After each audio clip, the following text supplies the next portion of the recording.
2024 is the year of the unnecessary prequel, sequel, requel, remake, whatever you want to call it, out of Hollywood. But the name at the top of that list is the one that is absolutely the most unnecessary, is a follow-up to the 2000 masterpiece, Gladiator. Who was pining for Gladiator 2? Who wanted to know the story of Commodus's son? Nobody.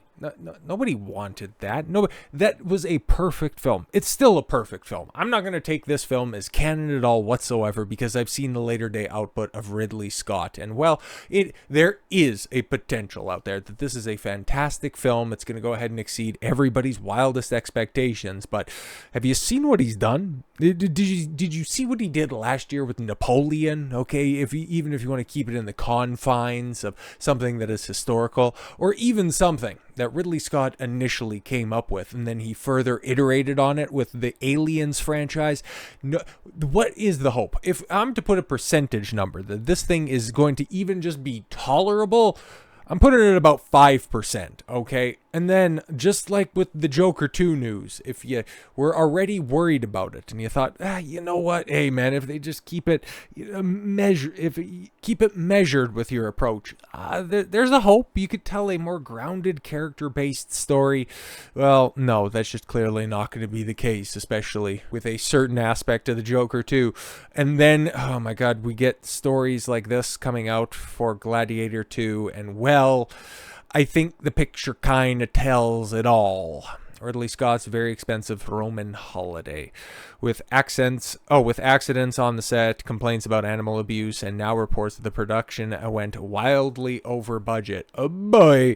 Sources tell Rambling Reporter that Ridley Scott's long anticipated, it's not anticipated, everybody, even if you're a passing fan, unlike me, it's in my top 3, okay? Like if I'm to just put the Lord of the Rings trilogy as one complete film, which that's basically what it is.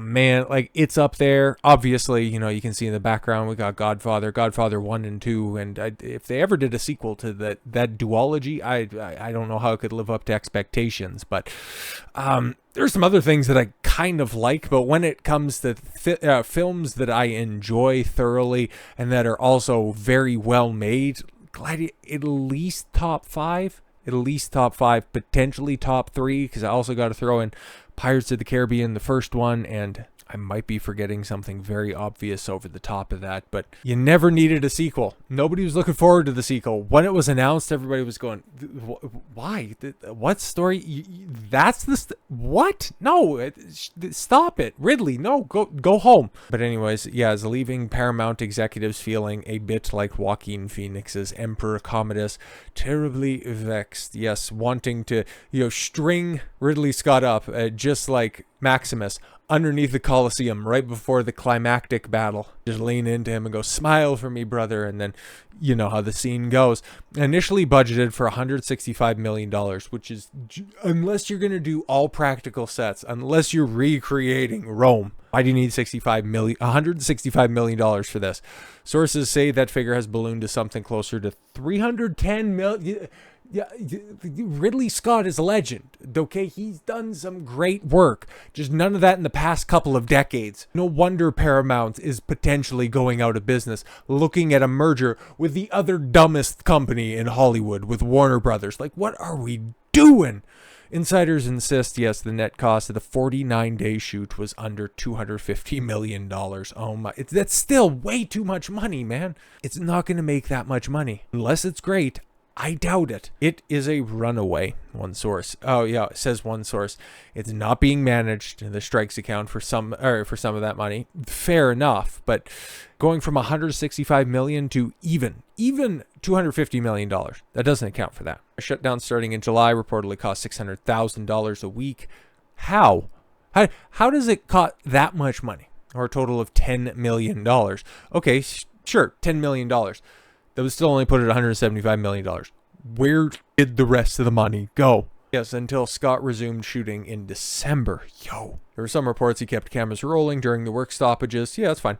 Shooting extras at crowd scenes in Malta, where he built a Colosseum set. Even before the walkouts, Fortuna clearly frowned, yes, on this sequel, which stars Paul Mescal as a grown-up Lucius, the young royal in the original, who worshipped Russell Crowe's Maximus. A stunt gone wrong in June sent 4 crew members to the hospital with non-life-threatening burn injuries. Then in July, PETA, who cares what PETA has to say, open letter to Scott's filled with whistleblower reports about horses and monkeys being abused on set. Reports that sources close to the production deny, noting that Humane Society was on set during the filming. Yeah, that's PETA. I don't really take them seriously. But as if things couldn't get any more insufferable, actually didn't know about this until I was researching for this video.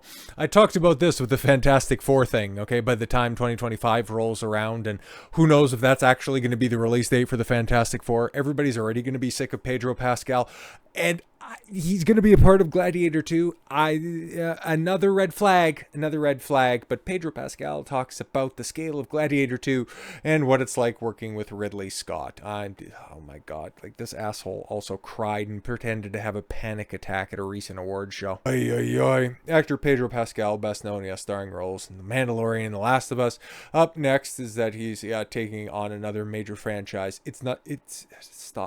I guess it is a franchise now, but whatever. Yes, Gladiator 2, the story centers on Lucius, the son of Lucia and nephew of Commodus, the son of Roman leader Marcus Aurelius, who murdered his father and seized the throne.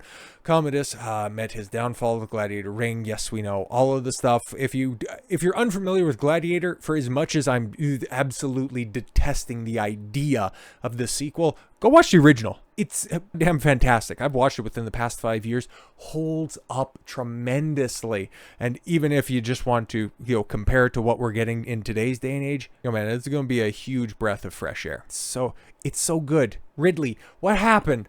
I understand that your brother's death was tough on you, but you have to continue to take it out on audiences. Pascal is joined in the film by Paul Mescal as Lucius, Denzel Washington. What? Okay. Connie Nielsen, back in the role of Lucia. Fred Heschinger, okay, will play Emperor Geda. Joseph Quinn will play Emperor Caracalla. Joined by, May Camarai, Doraz. I don't know the rest of these people. Pedro's other projects, I've also been big productions on the size and scale. But he says director Ridley Scott's sequel is unique. Okay, telling Vanity Fair, I've been part of big sets where the identity of the project, in a sense, is its size, and still, I have not been on a set as impressive as Gladiators. Ridley Scott leaves very little to the imagination in the most old-fashioned sense. All the players and pieces are there on the day, and suddenly an expected challenge of believing yourself as a powerful person in the era of the Roman Empire is evaporated. Sounds like Pascal is getting an awesome new experience as an actor, but then also kind of snitching on that by saying that things are going wrong on set, and then all of a sudden you're taken out of the moment. Very interesting revelation that you have right there. Who knows? Maybe I'm the asshole in this. Maybe I'm the one who's just being totally hyperbolic, me, and the rest of the commentary sphere that's looking at this, side-eyed, because early Gladiator 2 footage has reportedly blown studio executives away. Guys, it's going to be great. Trust me. I hope so. I legitimately hope so. I'm just the 5% that's going to be good. Gladiator 2 has some glowing early praise. According to new reports, Ridley Scott's epic historical sequel recently wrapped filming, and deadlines suggest the studio executives have been blown away by what they've seen so far. Film will take place 20 years after the first film. Rotten Tomatoes, Scott told Rotten Tomatoes, the man living in the wilderness, having last seen his family 15 years prior alongside Mescal. We know about basically everybody who's going to be a part of it.